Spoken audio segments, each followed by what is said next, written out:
In the sky, it's a bird, it's a plane. Flying high, I emerge through the flames. Have no fear, I'm here, so stand back. Melanin activate, the name is super black. In the sky, it's a bird, it's a plane. Flying high, I emerge through the flames. Have no fear, I'm here, so stand back. Melanin activate, the name is super black.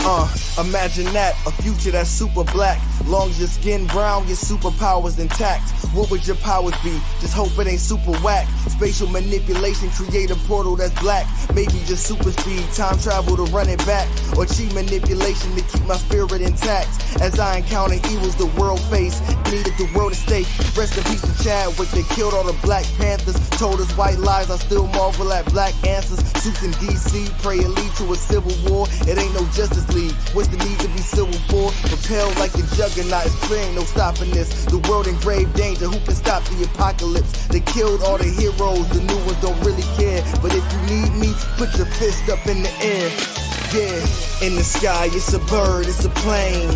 Flying high, I emerge through the flames. Have no fear, I'm here, so stand back. Melanin activate, the name is super black. In the sky, it's a bird, it's a plane. Flying high, I emerge through the flames. Have no fear, I'm here, so stand back. Melanin activate, the name is super black. Hey everybody, welcome to another episode of Blurred's Eye View. I'm your host, Chris Fury. I'm the man on the wall. With me tonight, guess who? It's DC, everybody. What's going on, D? What's up? Hey everybody. What's up, man? Tonight we are covering the last two episodes of the season finale of Moon Knight, and I'll be damned. It's probably the shortest way. You got mixed feelings? You got mixed feelings? Well, we're gonna get into the mixed feelings because this show is a mixed bag of everything. I was happy with it. I was happy with it. It originally started out as a series finale, and the Mouse in the House decided that, okay, well, we're gonna make this a season finale. So it's pretty much in the bag that we might be getting a season 2. Considering how it ended. But before we get into that, what's been going on with you since what? Tuesday? Nothing. Working. Whole lot of working. Yeah, that's kind of the thing. Let's get right into it. When we left off on episode 5, which was an absolute mind fuck, to say the least. You have Stephen and Mark, who have been, Mark, who's been shot by Arthur Harrow inside the Pyramid of Giza, which puts him in, I guess you can call it limbo. I don't know. He's in what you would call a psych ward. He's in the psych ward. Everything's white, but everything that's in the psych ward is something that we've seen in the show in earlier episodes, and people that he's made of cross paths with. You name it, it was there. Even the cupcakes from the cupcake van that was taken in the early episode was there.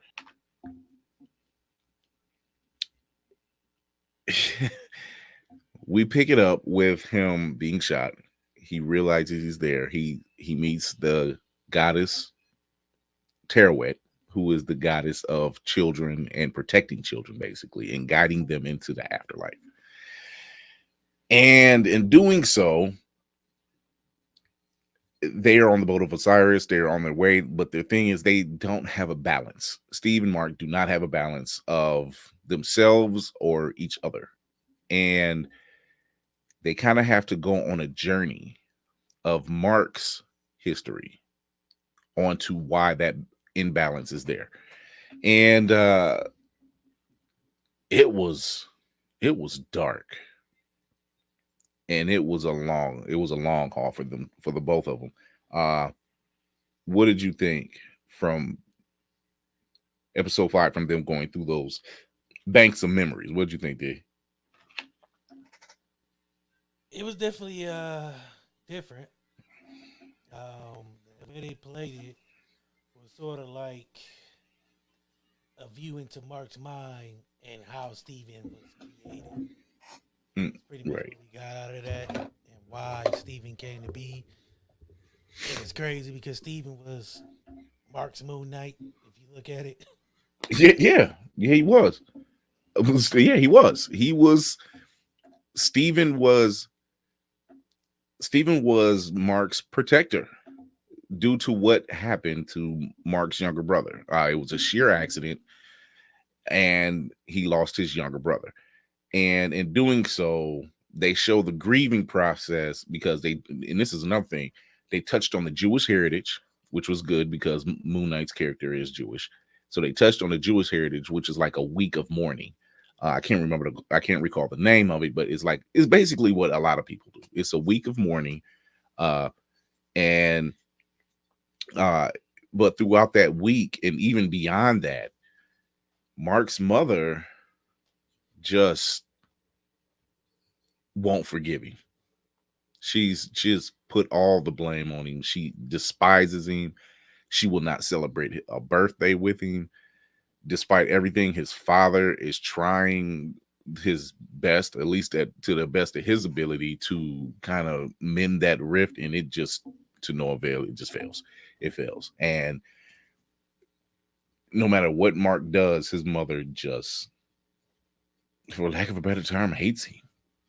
And then it ends with that scene of young Mark in his room crying, and he looks at a poster of the Tomb Buster video, but it's a poster of the hero of that film, and it just so happens the name of that hero is Steven.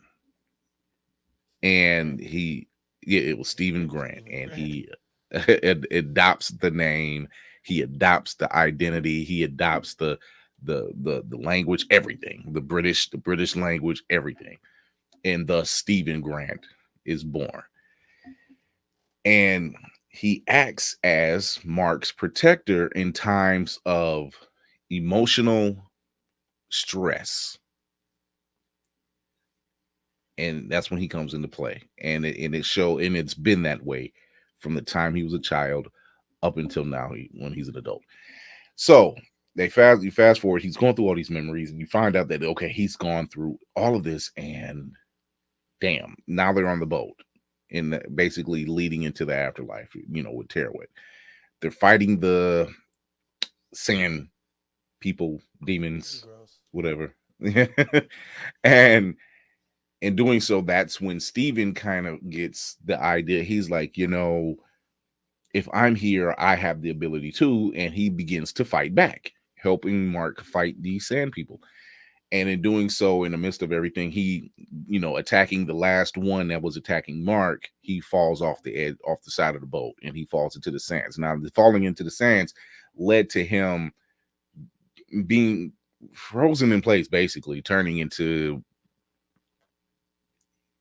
I guess, one of the sand people, but free, being frozen in place.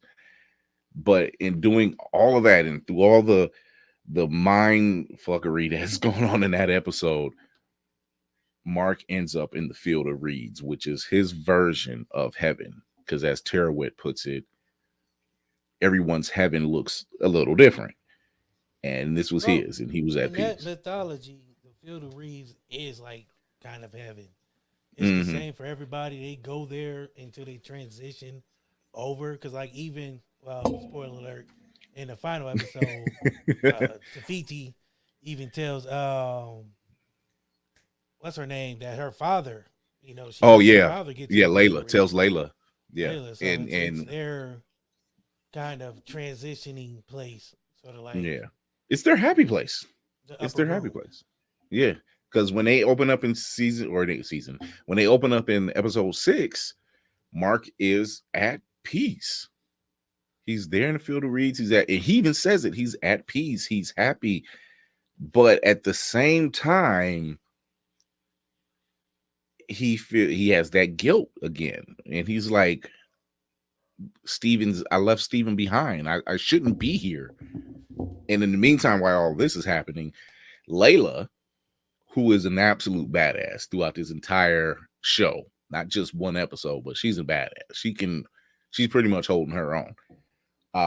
She tracks down Harrow, and in doing so, Terawet is communicating through the dead that Mark sent her to tell her, you have got to find the statue of Khonshu and free Khonshu so Mark can come back. And she realizes, okay, this is not a dream. You know, she's pretty much all in, and she sneaks aboard one of the Jeeps with Harrow's people. They make it to the pyramid, where it's basically the tomb of the gods, and speaks to one of the gods who's already been injured by Harrow, and he's pretty much wiped out all the avatars at this point. And he's already freeing Ammit. And in all the confusion and everything, while she's sneaking around, she gets Khonshu's statue and she breaks it as well. In which Khonshu hits her with the whole line of, I don't sense Mark Spector in this world. He's dead, which means I need an avatar. And he looks at her and he's basically like, he hits her with the whole line. Like, would you protect the people of the night, the travelers of the night? And she's like, are you serious right now? Like, no. She's like, no, I don't want any parts of that. So while she's dealing with Khonshu and dealing with Harrow and basically trying to keep her head attached to her shoulders, they show what's going on with Mark and Steven. And Mark makes it back to Steven, and he lets out the most thought-provoking, heart-wrenching speech that pretty much he just opens himself up to Steven. He's opening himself up to himself. He's being honest with himself, basically. And he just tells him, he's like, there's no you without me, blah, blah, blah, blah, blah, blah. You know, the whole nine. He puts the heart in his hand and they kind of share the heart. And now Steven is back. But now Mark is kind of freezing in place and they have to get up and get moving because Osiris is kind of like, okay, I'm about to wipe both of you out right now if you do not make it through this tomb or make it through the gates. And the gates were representing, you know, kind of walking. I don't want to say into the light, because when people hear that, you think they're walking in heaven or not. They're just kind of coming back to life. And they walk through, and sure enough, they're back. And the bullet fragments come out of Mark's chest. And the whole thing is going again. Khonshu senses him. In the meantime, like, Khonshu was fighting Ammit at this point. Like, he's on the verge of getting ready to fight Ammit, and he senses Mark, and he kind of vanishes and shows up where Mark is at, and he's talking to him, and he's like, okay, will you be my Moon Knight? And he returns as Moon Knight, but he returns as Mr. Knight first. And this is where it really gets interesting, because prior to all of this, Steven's interaction with Khonshu and just Steven in himself, he does not have any confidence, really, or the gravitas to handle everything that's going on. But this time, when he meets Khonshu, he's pretty much running the game. He's just sits back, legs crossed. He's like, let's make this deal. And Khonshu says, are you negotiating at a time like this? He says, well, I've learned from the best, Bird Boy. You know, so he says, we do this and we stop Harrow. You let us go. He was like, very well, it's a deal. I'll let the two of you go. And the deal is done, right? And then he's like, well, it's kind of far from Cairo. I don't know how we're going to get there as fast. And that's when he says, you forget I'm the god of the night. He turns into Moon Knight and they fly off. But this is where it really gets good. They arrive in Cairo. Moon Knight and Harrow begin to fight. While Moon Knight and Harrow are fighting, prior to that, Layla is being trapped in the tombs. Is a cave in thanks to Harold. He calls the cave in. Terawet is like, will you be my avatar? I would love you to be my avatar. But she's very nice about it. She's very likable. She doesn't have a ulterior motive. And at first, Layla is like, you can tell she's fighting it, right? But then she turns around and she becomes who we got. Oh, we got, hey, Maggie's Bookshelf. How's it going? What's going on?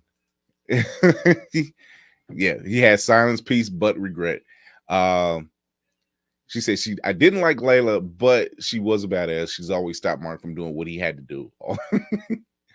And by accepting the dissociated part of himself, is this healthy for someone with mental illness, or is that too much? Oh, that's a lot. It's a lot.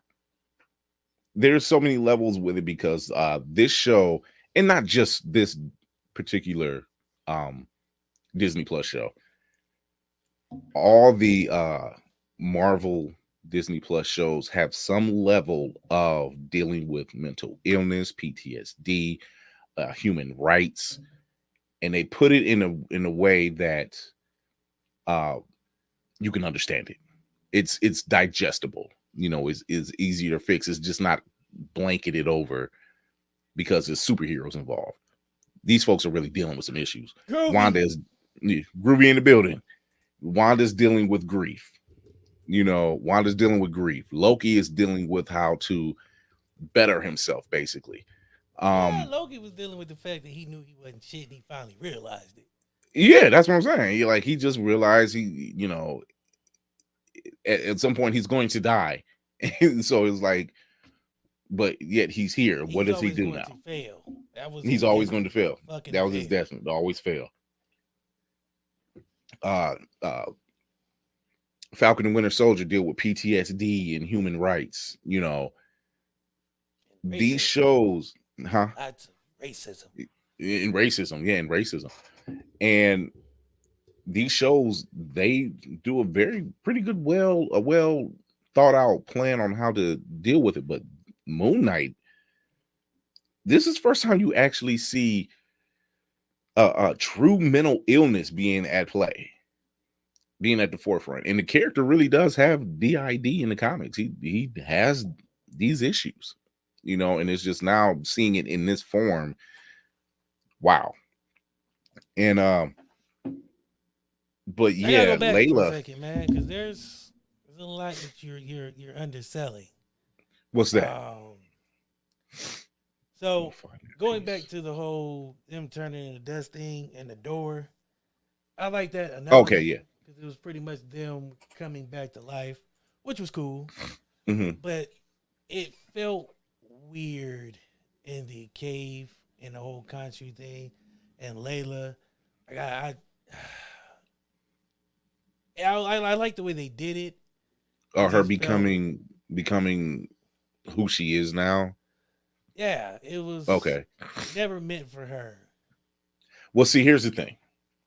In the comics, Layla actually she's not even a main character. She's like a side character. And then on top of that, she's based off of a white woman who's still really, she's not even a side character. It's just like a small bit character. So they've managed to take a character, change her nationality, but give her some kind of story. And then the character that she becomes, which is actually been confirmed, is the Scarlet Scarab. So that is which is Egypt's first Egyptian superhero. She didn't, you're right, Layla didn't want to do it willingly. She felt like she had no choice and wants control, so it makes sense she was hesitant. She was very hesitant until Terawet says, your father would be over the moon about this. And that's when she stopped. She says, my father. She was like, yes, I guided him into the field of reeds. He's very happy. And that's when her guard comes down. Because prior to that, roof. Yeah, well, yeah. Yeah, the roof came in does a lot too. Yeah. You got to give in something. But she seems to be a lot more well, she's level-headed. She's about everything, opposed to Mark, who's really a broken identity. He's really broken. Like, he's fucked up for real. And there's nothing he can truly do about it. This is just, a situation of him being in the life that he's led. And she becomes a Scarlet Scared. I got a picture. I actually got a picture of it. And it's a nice look. It's a pretty cool look. I do like the fact that the part where during the final fight scene, Harold shooting the beam from his staff, and it knocks over a van full of people, and Layla goes, she stops the van from flipping over, and then she saves the little girl, and the little girl looks at her in Egyptian or Arabic. She says, "Are you a superhero?" And she says, Egyptian. She was like, "I am." And that was just like representation. You have it. It was the now. Wonder Woman moment with the girl in the mall, is what it was. It was. But yeah, it was great. I think it's a great look. It's not too over the top. It's kind of, and it's functional. Let's be honest, it's functional. Because let's face it, if you're dressed like Moon Knight, you know how many times he's had to dematerialize his mask just to talk? He's done it several times in the show. He's done it several. He's dematerialized the mask just to talk. He doesn't talk too much with the mask on. And if you're a cosplayer, you can understand why. So let's go over a few things. One thing I really dig was prior to Mark and Steven coming back, walking through the gates to come back to life, is realizing that Terawet saved their ass by using the boat and stopping Osiris, and which Steven yells out, "Hippo!" And it's just so simple, and he's happy about it, like just gleeful. Like, that's an actual thing. He's gleeful. He's this whole thing with Egyptology and everything else, he has been so enamored with, because he's like a kid in a candy store. So there's a couple things. I took a couple notes, and one of them that really stands out is Oscar Isaac's performance. Yeah, he played the hell out of this part. Wow.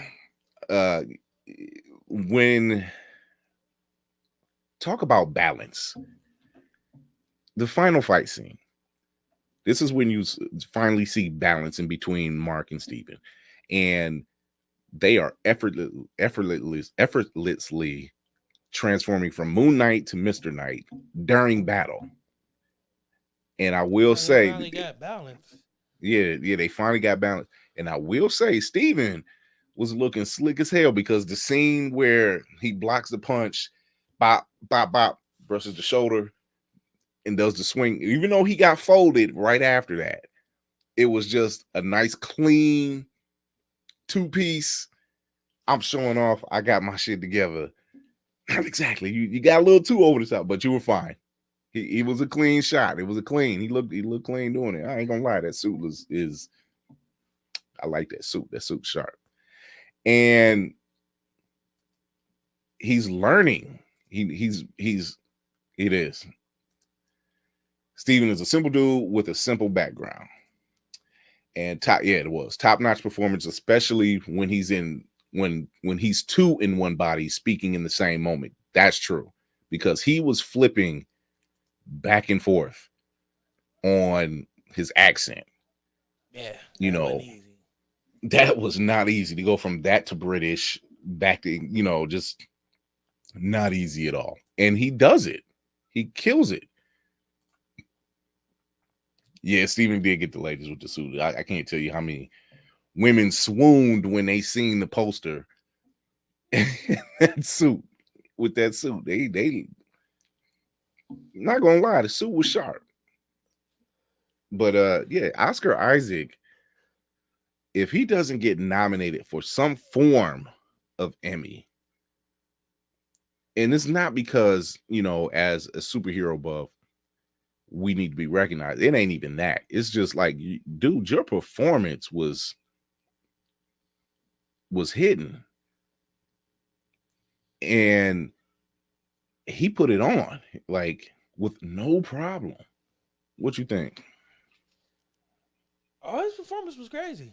Out of all the series, I think this was probably the best main character action.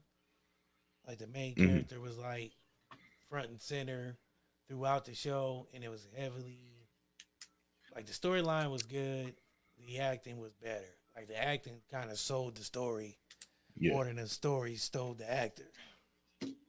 Yeah. But there were some points where it was just like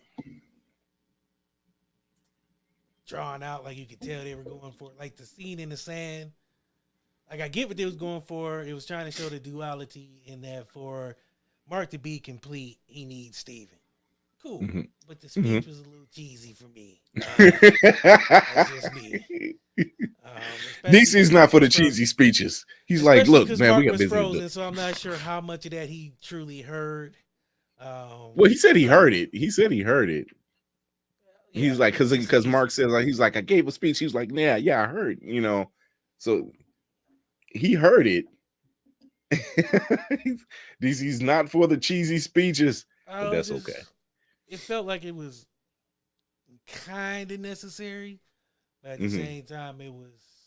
You could tell. I mean, if you going for this is because here's what I figured. They figured it wasn't going to be when they filmed it and edited. It was like, okay, this is the series finale. We definitely got to drive home the feelings, the emotions, the feels, and then once they figured out it was a season finale, it was a season finale. It was like, oh well, this is gonna be still good, which it was, but it felt like because even if it was a finale than a season finale, even if it was a series, and we'll get to the why it kind of switched. Even if it had stayed as a series finale, it still would have left you wanting, after seeing that very final scene we'll get to. It still made you want, like, you don't want it? No. You don't. Because here's the problem. See, I didn't like that as a season finale or a series finale. Mm-hmm. I just felt like it wasn't rushed. It was just like when you watched the finish the WandaVision, you was like, damn, that felt rushed. Loki felt which it was, but not on like this one their was part. It was drawn out, so it was like they didn't give us too much, but they didn't give us enough. But at the same time, I was like, if this was a series finale, I'd be pissed because there was nothing kind of resolved. Like I felt like it just you got more questions. You got answers, but you got more questions. No, I had more answers than questions. Like, no, that's what I mean. Didn't feel, yeah, it just didn't feel like it was well thought out. Like we get that, and we get that, you know, Steven and Mark finally became one, and that's cool. But it was just like, where this other nigga come from? And like they must have added that scene in. That felt like a scene after, you know what I mean, after they announced it was a season finale, because that scene felt like it was just thrown in there because it didn't make no fucking sense.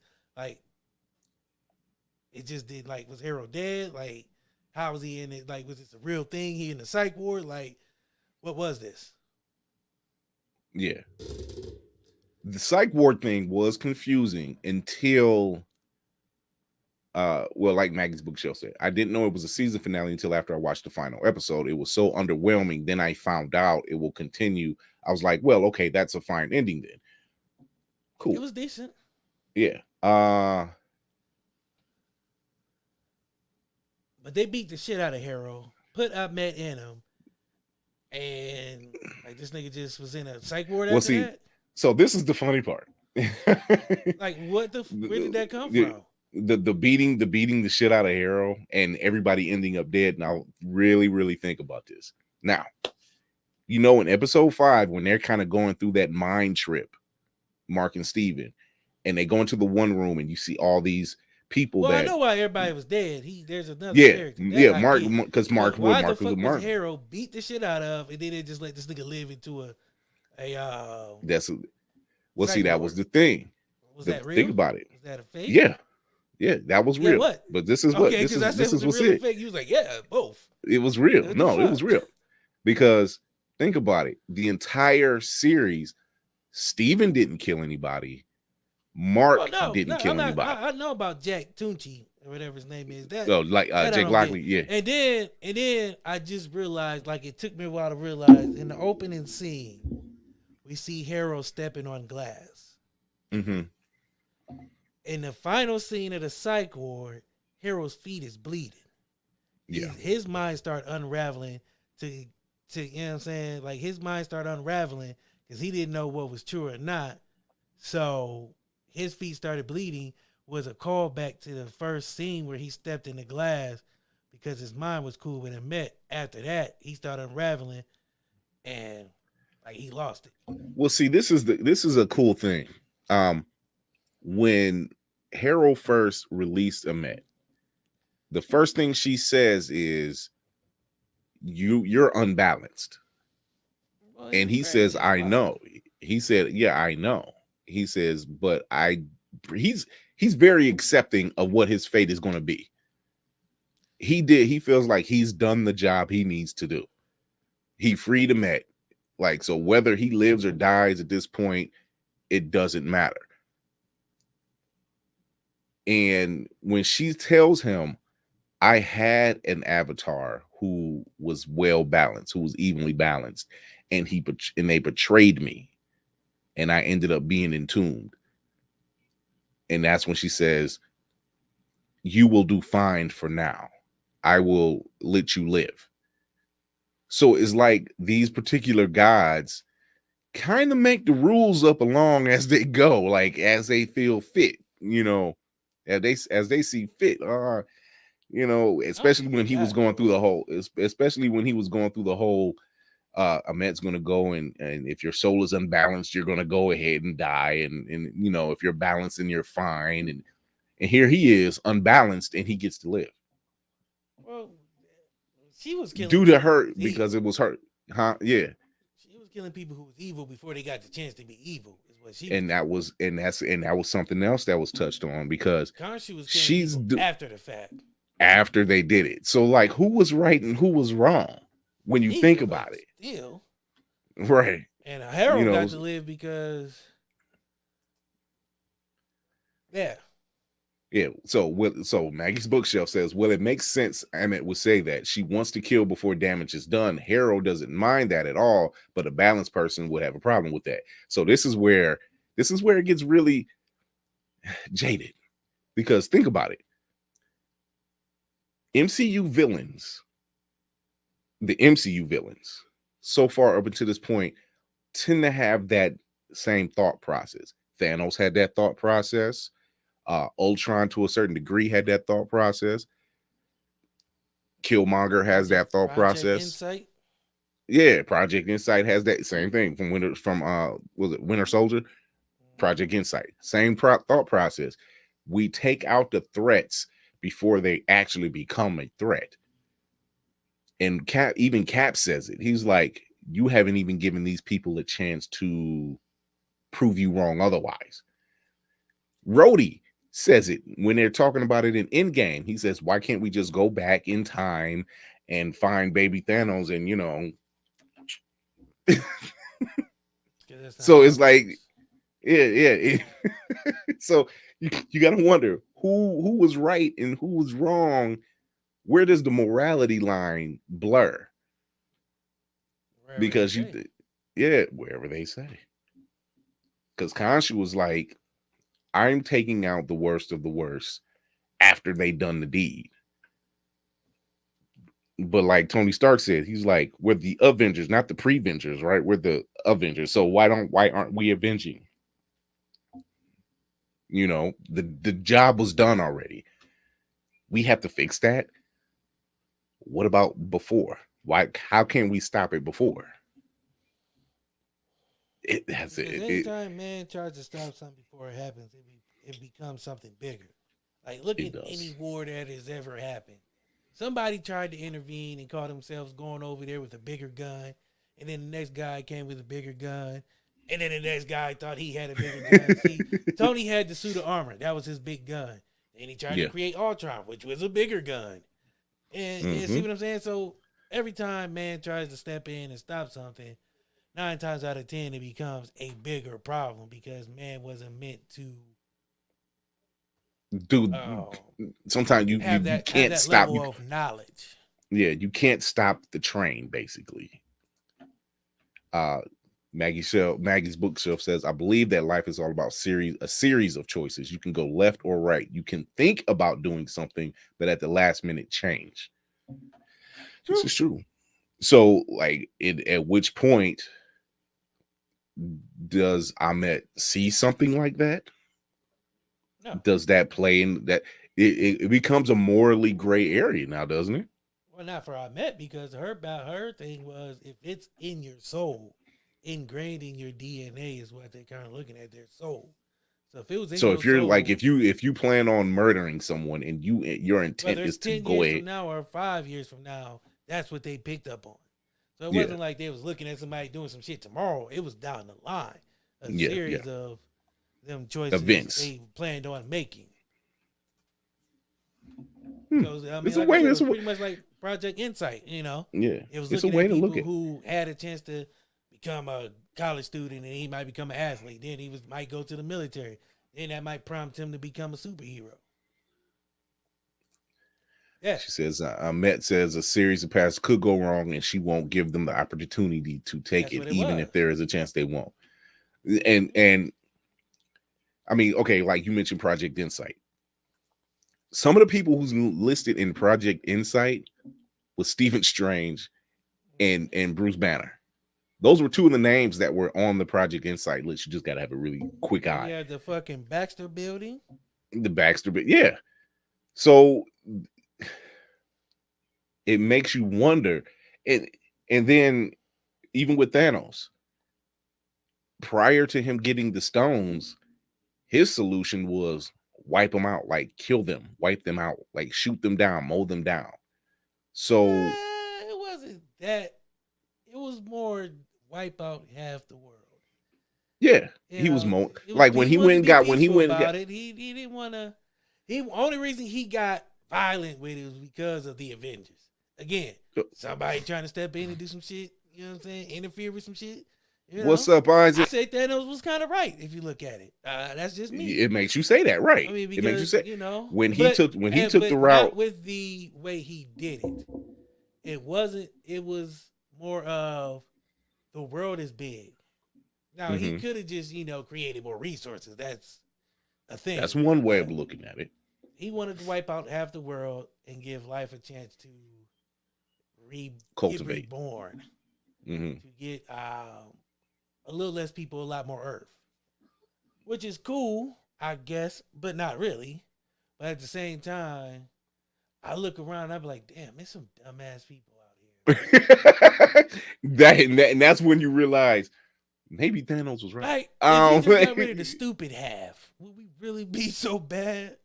Right. Not only that, in Moon Knight, the gods aren't perfect, including Ahmet. Exactly. The gods were fooled by a mere human, Hero, and enslaved by one of their own, Khonshu. Exactly. And they didn't figure out that till it was too late. Yeah. See, and it's funny when we mention stuff like this and Thanos, like I like what you were saying about Thanos. My thing with Thanos is he didn't really kill half the universe after he got the stones. He didn't kill half the universe. He trapped their souls in a stone. But everyone else didn't know that. Here's the other thing. I think in his heart, he felt like his intentions were good. Exactly. In his heart, he felt like he was doing the universe a favor by trying to get rid of half the population in a humane manner. Let the universe have a chance to kind of breathe a little bit. Not saying it was right.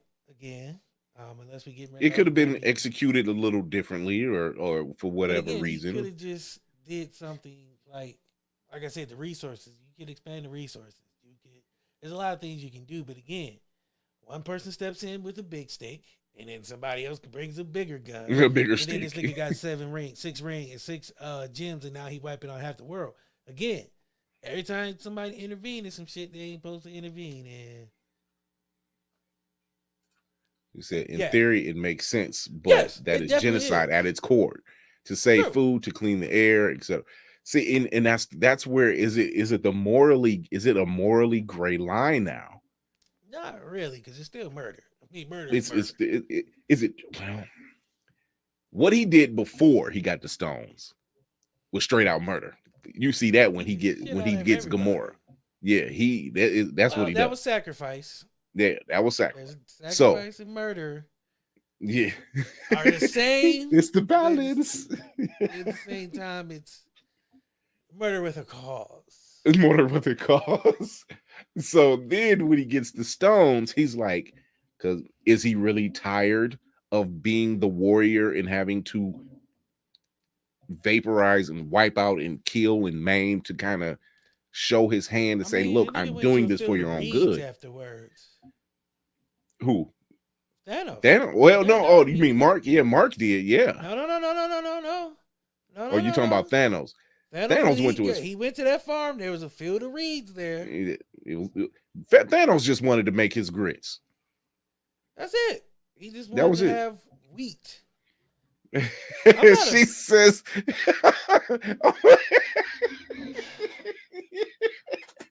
and here I thought I was the villain. She says DC is a villain. I'm convinced. I'm more of an anti-hero. Let's go with that. I'm not a villain nor a hero. I'm in the middle. I blur the lines of what's good and what's bad, but I have my heart's good. My intentions are good. I just don't do it the hero way. I don't think what Thanos was doing was right. But I can see what he was trying to do. He had a good cause. You know, he had a purpose. He had a purpose. MS, you know what I'm saying? He instead of running a marathon, he wanted to take out half the competitors so he can win the race. You see what I'm saying? So he didn't, like, his heart was good. Did he want to win the race for his own agenda? No, it wasn't for him. It was for the world. It was for the universe. It was for the people who survived. How does Bane say it? He was just like, I do this for you, the citizens of Gotham. You don't know no better. Like, the universe didn't know that they were killing the universe, and that's all right. Thanos just wanted to try to make the universe a better place for people like us. That's all. Now, the way he did it was fucked up. I admit that. I can see good heart, good idea, bad execution. That. Killmonger. Understandably angry. I know why. Bring it, Night Skin. Don't have me do the voice right now. Unite, Night Skin Army. That's all I'm saying. So I mean, I'm just saying, like, it just, you know, all the, like, not, and that's what's crazy about the villains. Like, a lot of them weren't truly villains. They were just misunderstood individuals. The Joker. Killmonger, I felt, was he was righteous. He was righteously angry. I understood why. When you find out why, and then he had a right to be pissed. However, technically he didn't. Because because his uncle killed his father. That's one thing. Because his father was trying to bring. He wasn't there for his uncle killing his father. That wasn't the only reason. The nigga wanted to put guns in the black people's hands so they can kill white people. That's what he was really trying to do. That's where it kind of. He was under the guise of, I'm here for revenge, but nigga, give me all your weapons so I can give it to the people so they can kill the people. That's where the line blurred. That's where the line blurred. I'm all for him going to handle family squabbles. But when you want to put guns in the hands of people to kill other people, see, again, good idea in the beginning, but he got skewed. See, that's the problem. Villains get off track. They got HDAD. Like, they have good ideas, but somewhere along the way, the lines get blurred and the visions get skewed. You know what I mean? So that's why me as an anti-hero, I can see the vision. nothing skewed. I just don't know which side of the line I'm gonna go on in a particular moment of that moment. You know, I'm not all bad, but I'm not all good.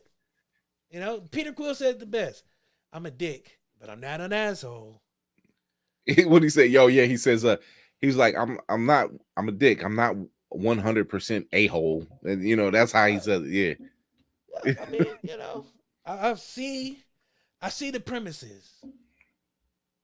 she says, Killmonger was misguided, but at the same time, he lost his father and thus lost access to an entire family world that would have made life much easier for him. Very true. He was. And that's what I'm saying. Yeah. Like he was hurting, and that's cool. But at the same time, that wasn't the only thing he was there for.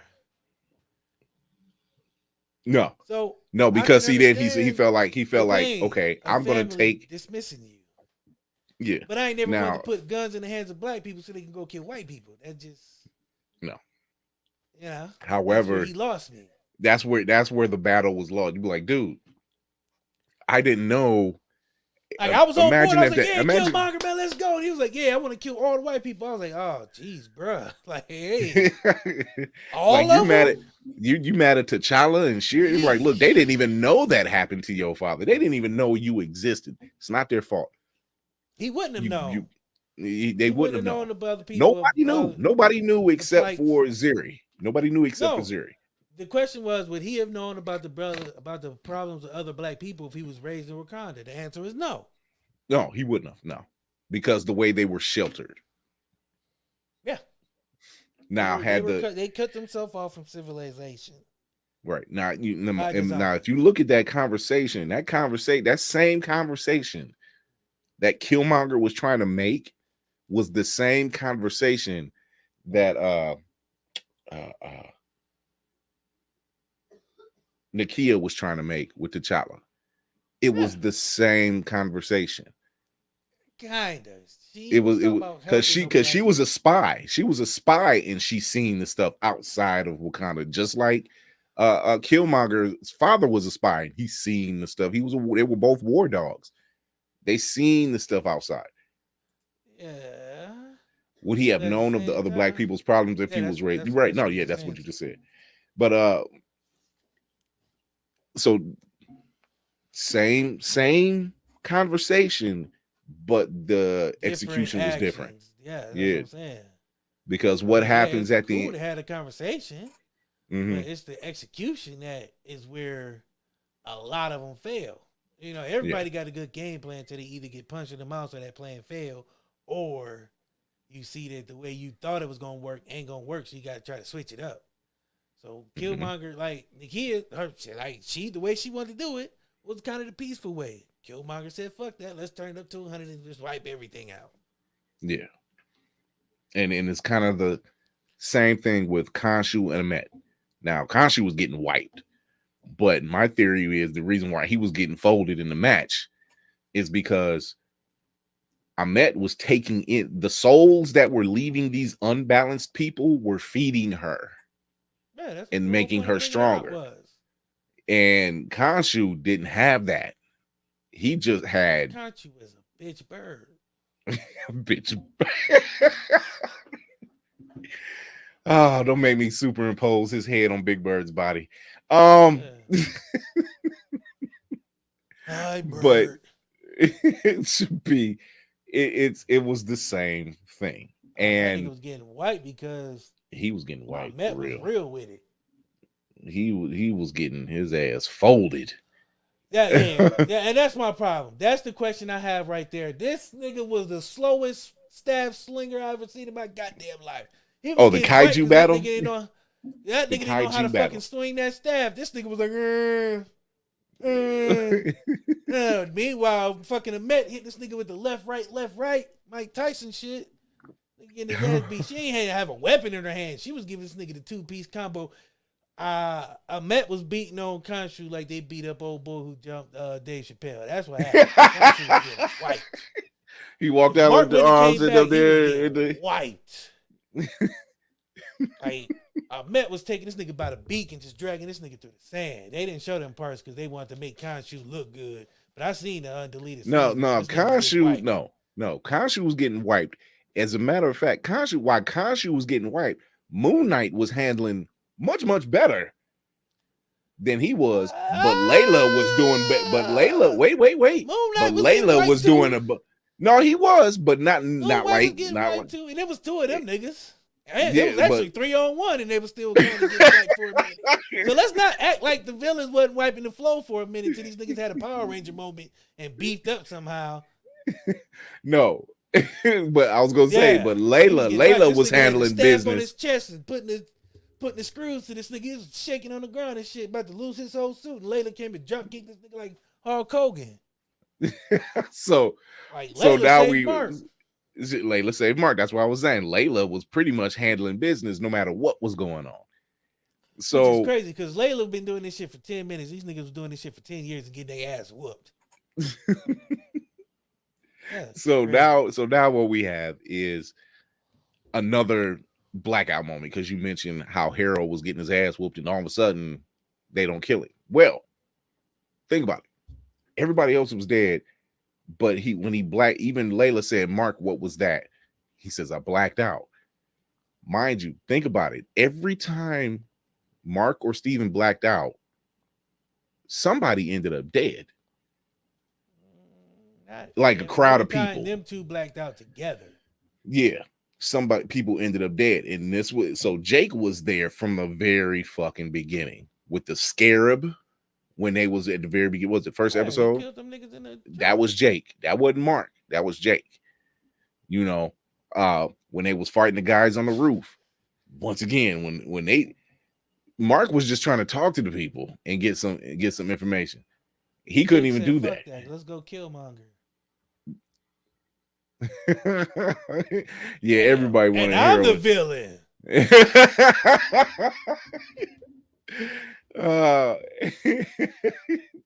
But it was. But once again, I said a motherfucker should try to get resources. She said, "Kill that nigga." So now we see Harold being spared, and he's being put into. He ends up in the psych ward. And that part just didn't. But see, here's the thing: how much time actually has passed? Because see, he spills his tea or whatever the hell that was, and you see somebody walk in, and she says, "Well, oh, that is such a villain thing to say." well, the tables have turned. Hold on, wait, no, hold on. Well. How the tables have turned. So there it is. Harold's now in the psych ward, and someone comes in that you don't see, and they're talking Spanish. Which, fun fact, that was Oscar Isaac's idea, because he was the executive producer on the show. That was Oscar Isaac's idea to come in and talk Spanish because that's his heritage, and I had that little extra piece. And he gets wheeled out, and you can see Harold trying to. We're missing the part. We're missing the part when Khonshu set him free, and then they went back to the white psych ward, and that's when Harold had to buzz his shoes because he lost. So now listen to that part. Listen to that part where he's talking. All three of them are talking. Cut the glass, and he stepped on the glass. That was him in power. Without the power. He was losing his losing what would you say? Losing his faith? It was losing his mind too. He was saying he was insane when he stepped on the glass, if that makes sense, because he had the power of Met. He had that in his mind. His belief. Yes, he was saying after he lost that feeling. He lost that security. He lost all that. And now you can see his mind unraveling. So he now realizes this nigga just stepped on glass and was walking in glass the whole damn show. This nigga didn't change shoes. This nigga been walking in the glass for all 6 episodes. Let's not forget that. He put glass in his shoes episode 1 and had them same damn Jesus sandals on throughout the whole thing. So it wasn't like he had a couple pairs of shoes. This nigga had 1 pair of shoes and they had glass in them. So it goes to show you. Niggas is crazy. Yeah, he is. It goes to show you that at that time, listen to who's talking when they notice that. Steven is talking at one point, Mark is talking at one point, and Jake is talking at one point. Because Jake, when he says Doc, he says it with that New York accent. Oh, and they don't pick they didn't pick up on it right away. And he was like, you see that? Yeah, Doc, that doesn't look right. You know, yeah, Khonshu was hesitant on freeing Mark, but she agrees. But I think Khonshu was sneaky because apparently for the longest time, Steven didn't even know about him. This is true. Yeah, it was a lot that's going on. It wasn't until the death of their mother where their lives started to kind of bleed into each other. And that's where the break, it broke before, but this is now the walls had broken down and they can't tell who's doing what. So yeah, yep. Notice the New York accent. So I was now the fact this nigga's feet was bleeding. That's when Mark and Steven realize, hey, this is just in our head. And he says, "Laters, Gators," and he wakes up. Hey, so we're going to be superheroes. Yeah. So now we got Harrow in an actual psych ward, and he's being wheeled out by somebody. And then the collective nerds have said, that's Jake Lockley. We knew it was Jake. Well, yeah, I mean, he was the only one that wasn't left. Yeah, and so he gets wheeled out to it. He gets wheeled out to the limo, which, nerd alert, and I didn't grab the image for it, but this is in the Lemure 2016 Lemure run of Moon Knight, where it's that same kind of limo, and it has Spectre on the license plate. And he just throws Harrow inside the limo and slams the door and kicks the wheelchair over, and he gets in. And who's sitting in the drawer in the back but Khonshu in a white suit? Now you listen to what Khonshu was saying. He's saying, he was like, you thought you had the tables turned, blah blah blah, but I want you to meet my friend. Pause. He referred to Steven as an idiot, Mark as a worm, Layla as a bug, but he refers to Jake as his friend. Because Khonshu, he did a typical devil moment where he was like, yeah, I'll release you after this is done. I didn't say anything about Jake. I just said you two. I don't need you two. Jake will do the job I need him to do. And when he knocks on that window and Jake pulls down, he was like, go ahead and take him out. And Jake does it with a smile on his face and pops Harrow. Problem solved, which is very fucking rare in a superhero world, because what happens? They always let the villain live. At which point they always let the villain live.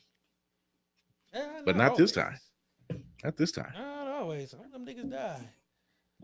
I mean, I think that's the part it depends. Yeah, blew my mind, because let Country sell it like he told me. He was like, you weren't the one I wanted. Jake, Steven and Mark wasn't the one I wanted, and neither was Layla. Like all the time, I really just wanted Jake. Yeah, who he was really trying to get at. She said, "Yeah." Maggie's bookshelf says exactly. That's what I'm saying. Who's the real villain in the story? Khonshu. Good question. Khonshu. Because everybody else is being used. Everyone else is getting used against their will in one way or another, or kind of being kind of a villain. But Khonshu's that manager who is looking after your funds, but at the same time he's scheming over here with this dude to make a deal and this dude over here to make a deal, but he's telling you your money's safe. That's who he is. Sleazy used car salesman. Oh yeah, this car is good, buddy. Go ahead, take it off the lot. I got 4 offers on it. Go ahead, make me a deal. And then car get around the corner, or next day that car won't start, or that he press a damn bumpers fall off. So now you got to come back to him to get a new car. And he's telling you this car. Oh yeah, this car's only got 1 body on it. Go ahead, take it around the block, buddy. He take him around the block. He pressed that button again. Now he's like, no, you know what? I don't want no more cars for you. Just let me out my contract. We'll let you out the contract. She says, but Khonshu was looking for Amet too. Would Harold have known about Amet without Khonshu? Well, Harold was Khonshu's avatar before. Yeah, he was. So you got to wonder if either Khonshu has mentioned Amet before and the other gods, or if Khonshu, or if Harold did research on his own, because he's obviously not a dumb guy. He's not, he's no Stephen Grant neither. Stephen was a fucking whiz, like when it came to. Well, that's because his character he was based off was an archaeologist, so it was already in him to be that archaeologist. As he grew up, he just expanded his knowledge. So it wasn't like he was like off rip, just like this super ancient god smart genius. dude. Yeah, he just his character. It was like when you're writing a character for a story. Stephen was written as archaeologist, Egyptian buff. So that's all he knew ingrained in him because that's who he thought he was. Right. Man. So we end on that. And season 2, not confirmed yet. More than likely, we won't rush the hand of Kevin Feige because let's face it, you've given us 12. You can't tell us it's a series finale and then be like, we don't know if we're giving you season 2 now, but this is a season finale. That's the bullshit I'm talking about. You can't say it's one series, and then the day before it changes, like, it's a season finale now, guys. We're going to give you 2 seasons. We just don't know when. Yeah, maybe not. Well, I think what's happening is they're not going to. He ain't falling for the banana in the tailpipe, Chris. He going to give us a second season. He's going to give it to us. It's just the fact of when. That's all it is. We want that shit now. The people want that shit now. I'm calling Thanos. I've been trusting Kevin Feige this damn long. I don't trust that nigga no more, man. I don't trust. No, you don't trust the people over at Warner Brothers. That's who you don't trust. I don't trust none of them niggas no more. I'm losing confidence in these people, man. You can't sell us a field of dreams and then give us. No, they selling you a field of reeds. They're giving you happiness. I don't want that shit. So before we get out of here, 40 acres in a mule.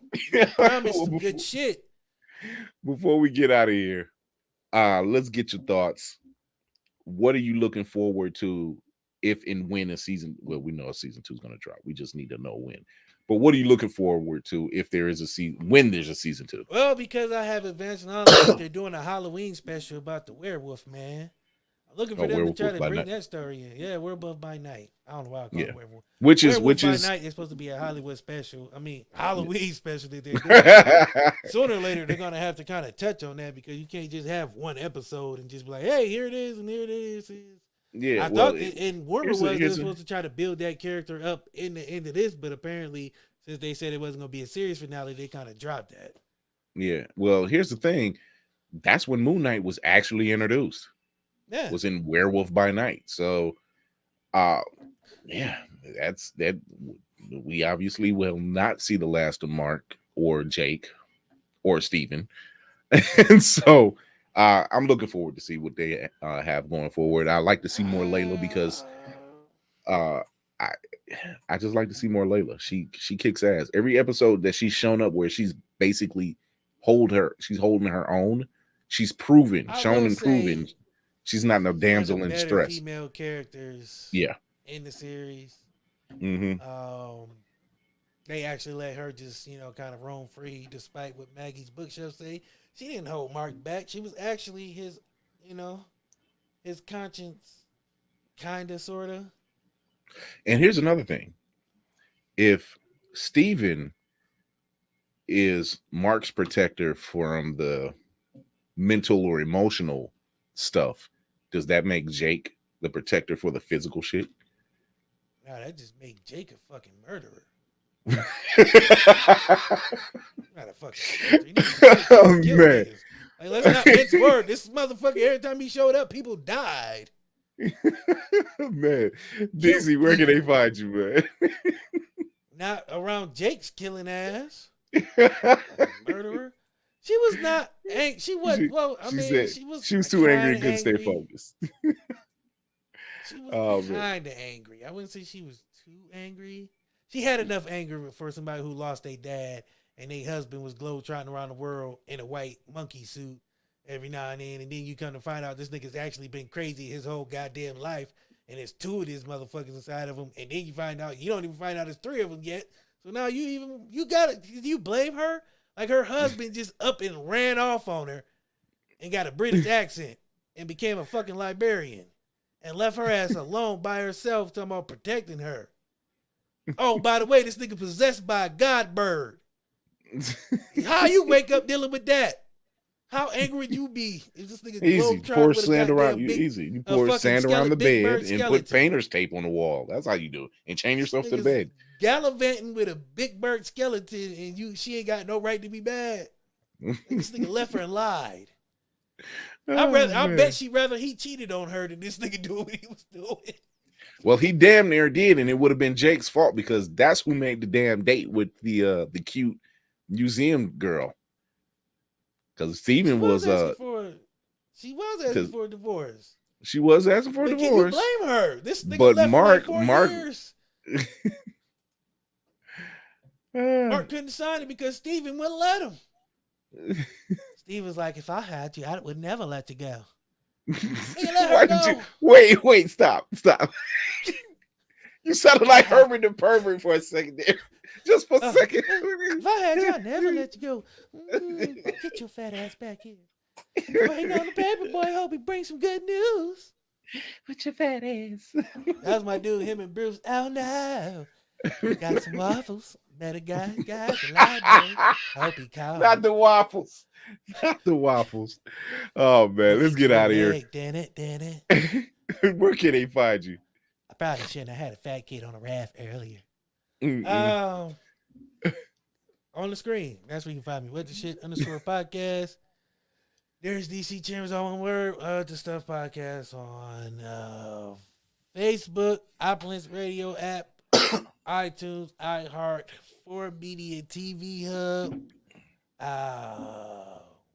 WMIC. Shout out to them guys, and got some popsicles in the basement.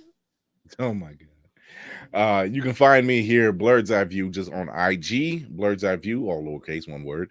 And also you'll see and you can, when you go there, go to the link in the bio where you'll see the link tree will give you all the links to all the socials that I deal with, including my own TikToks and personal IG's page. Be sure to follow us everywhere you can. Show some support. If you watch us on YouTube, hit that notification bell. We'll be dropping new news every week, every day when we can, or at least when I can. Website and all. Flip knock. What? You can also check out both our shows here on Opulence Radio. Shout out to opulanceradio.com. Get the app. You can hear us every Monday and Thursdays. So you'll hear us Mondays and Thursdays. But you can see Blurred's Eye View every Tuesday and Thursday at 8:30. Tune in next Tuesday. We got the Attitude Era episode popping up. We're talking about our favorite era of wrestling. You like that? Tap in, tune in. Well, let's see what Mag says. That, don't you? I'm glad we gave you good times. So they found them boys that was lost in the woods. But before we get out of here, like I always do at every show, remember to tune in to us everywhere you find us on the link trees and on IG and all the socials, and listen to us everywhere you listen to podcasts. And as I always end every show, remember to educate yourself and others, entertain yourself and others, and most of all, encourage yourself and others. Until next Tuesday, when we come back with the Attitude Era at 8:30 on Facebook, YouTube, and Twitch handle Blurred's Eye View 1. We out of here.